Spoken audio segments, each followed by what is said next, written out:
Why is this of such concern to you, Dan? If my faith doesn't pick your pocket or break your bone, as Thomas Jefferson said, Yeah. why should you care what I believe? Well, exactly. I wouldn't accept that religious people care so much about what everybody else believes. Why do they care? Why do Christians care what Muslims believe? Why do Muslims care what Christians believe? And to me, the really dangerous thing about religion, and this is not everybody, of course, it's not half, thank goodness, but it's many, and that is the one thing that I think is really dangerous in many religions is that it gives people a gold-plated excuse to stop thinking. To stop thinking? To stop thinking. To say, I don't have to think about that because my religion says this is right, this is wrong, it's as clear as that, it's black and white, I don't have to think about this anymore. It's just a matter of faith. Ooh. And we honor that. We say, oh, it's a matter of faith.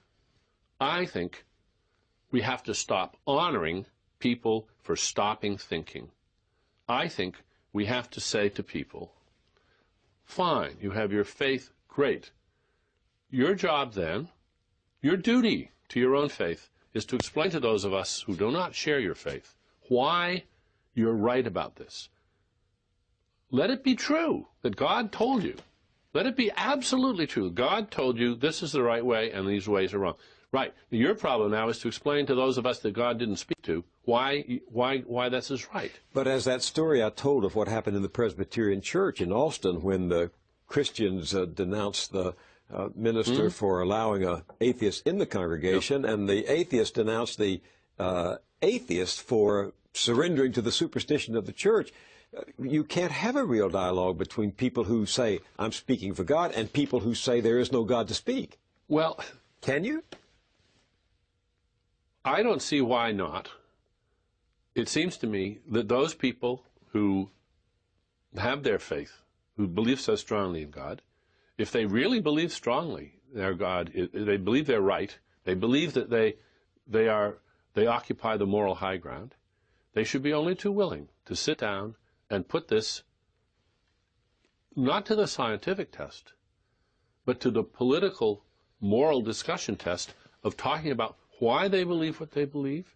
And let's talk about, the main thing we want to talk about is what should we do? What's the moral course of action to take?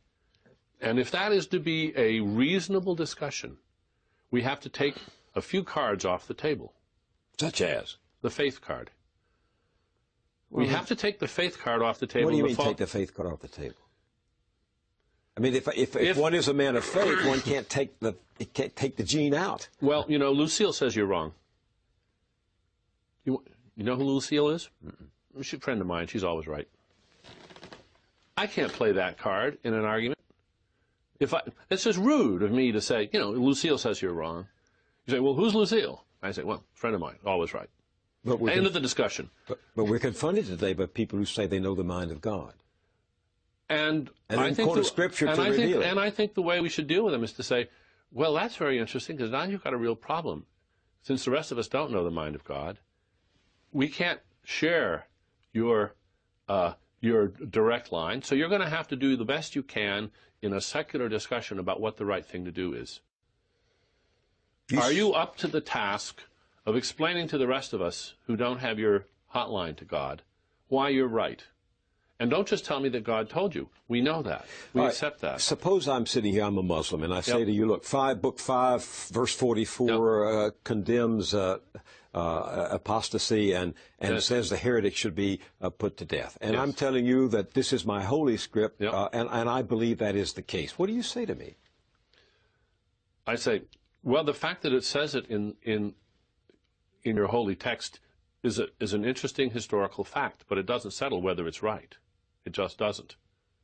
But it settles for me, speaking for the Muslim, that it's true. Well, it is possible, of course, that many people are simply morally incapacitated for engaging in moral deliberation. How come? You have to do it. Wouldn't you have to submit that to a scientific test of observation and verification? If they can't hold a discussion, a reasonable, respectful political discussion about these issues without simply playing the faith card, then I guess they have to admit that they can't defend what they're saying.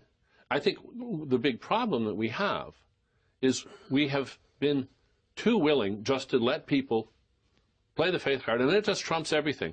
And it might have been all right, except it's being abused a great deal around the world today. And I think, and besides, nobody believes that. Let's face it. If somebody came up and said, look, my religion says that well, I don't have to make up a case. I'm going to take the case of apostasy you just mentioned. Mm. There are clerics in Islam right now who say, death for apostasy, that's our religion, and we should do it. And I think everybody in the world should stand up and say, don't be ridiculous. Don't be silly. That is barbaric. It is simply beyond the pale. It doesn't matter what your tradition is. This is not a tradition that should be honored. Yeah, the church once put, the Catholic Church once put heretics to the state. Absolutely right. And they've learned better, haven't they? They have learned. And I think we should not be afraid to say to the Muslim world, come on, wake up. We made this mistake in the past too, we Christians. But we're not making it anymore. We Jews, that certainly Christians and Jews certainly made that mistake in the past.